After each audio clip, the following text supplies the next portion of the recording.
Let's talk about structure and the lack thereof. What were your plans at the beginning of 2020 and the new decade?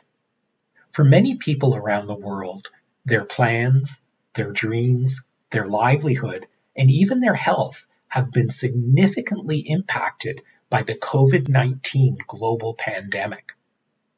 It's as if we are reeling from one catastrophic headline to another without structure or control over anything. But we can build some structure in our own lives, and that's what we are going to explore now. Let's acknowledge what we clearly don't have control over: the length, severity, and impacts of the COVID-19 global pandemic. We also can't control what large institutions in our society do or don't do from one day to the next. The impacts on your life by the various levels of government, your employer, or the economy are largely out of your control as well, unless you happen to be the president, CEO, or sit on the executive boards of one of those organizations. So what can we do? How can we maintain some control of our own lives and feel like we are moving forward despite the current events?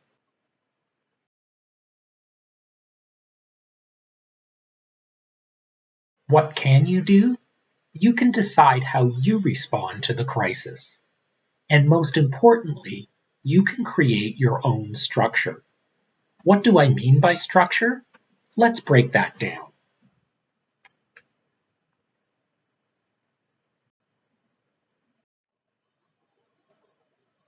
S is for schedule your time. T is for touch points. R, realistic expectations. U is for unique location for work. C is care about your appearance. T is for technology tools. U, understanding. R, resources. And E is for energy. Now, let's explore each of these ideas in more detail. Scheduling your time is key. Of all the articles written on working remotely, time management comes up the most frequently. Interestingly, a lot of the articles talk about striking a balance that provides you with some structure, there's that word again, to your day so you can accomplish some tasks and be productive. Conversely, your schedule should not be so overly ambitious that it falls apart after a few days. Have you seen the memes about family schedules that start out with ambitious, detailed plans for everyone and eventually dissolve into barely contained chaos? Let's aim for striking a balance and don't forget to make time for fun and fresh air. T for touch points. When you are living under quarantine, it's easy to feel isolated when you are physically distant from others outside of your home. What can you do? Use technology to regularly connect with your networks, both professional and personal. Take a moment and compare how many of these check-ins you are doing.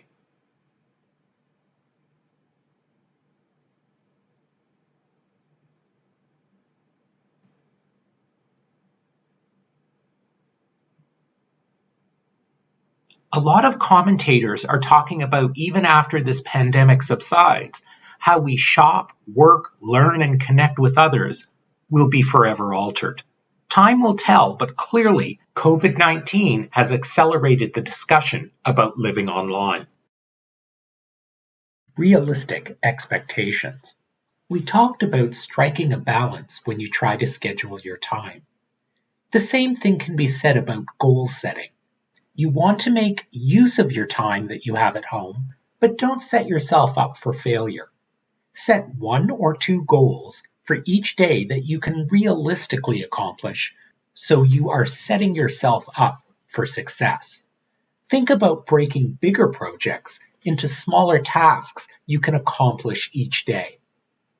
Can you complete the first draft of a report today? Can you start cleaning out the garage? What about blocking out an hour of time to research something you are interested in pursuing? Having your own workspace at home is another idea often cited in information about being productive while working at home. Having a physically defined space for work away from the rest of your home reinforces the division between work and personal activities, even though both are happening at home. C. Care for appearance. I'm sure you have heard about or seen the mishaps of people video conferencing without pants, or the jokes about changing from your night pajamas into your day pajamas during quarantine. There is, however, absolutely a psychological boost that can be had from showering, putting on fresh clothes, and generally caring about your appearance. You don't have to dress like you're going to the office, but do get dressed. Oh, don't worry about your quarantine hair. Everyone is in the same boat. Well, almost everyone. T. Technology tools. The tools you use to connect with others will largely be dependent on your organization or the people with whom you are connecting.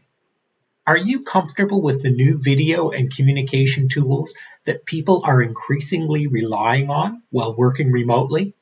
Consider completing some tutorials or watching some YouTube videos to familiarize yourself with this technology.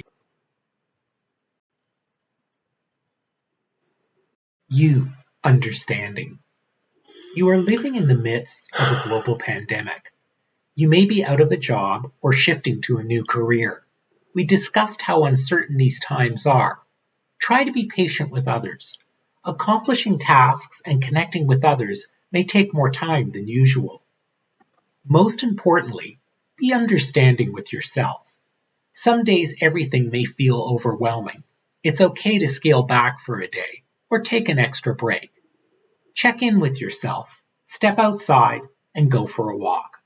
Ask for some help if you need it. Self-care is always important. These days, it's critical. R. Resources. Not only can information technology connect us with others, it can connect us with a world of information. Almost every question can be answered with resources you can find online. It takes time to locate specific, reliable answers, but the answers are there. Not sure where to begin your search? Reach out to your network and ask the questions on social media or an email. It's almost always the case that someone else has asked and eventually found an answer to the question or questions you have now. We are also going to post some great resources about working and living remotely, on which this presentation is largely based, on the Career Recharge site. E. For energy. Finally, we have to talk about your ability to keep going in stressful times. How many of these questions do you answer yes to? 1. The fridge has never been closer. As you stand in front of the refrigerator, have you asked yourself, am I hungry or bored? 2. Has the quality of your sleep degraded? Are you going to bed and getting up at a consistent time? 3. Are you getting outside at least once a day? 4. Do you feel your personal and work time is out of balance? 5. Are you getting some kind of physical exercise at least once a day? Remember, you can't create and maintain your structure if you feel lethargic and out of sorts. Think about some small changes you can make to improve your eating, sleeping, and overall physical well-being.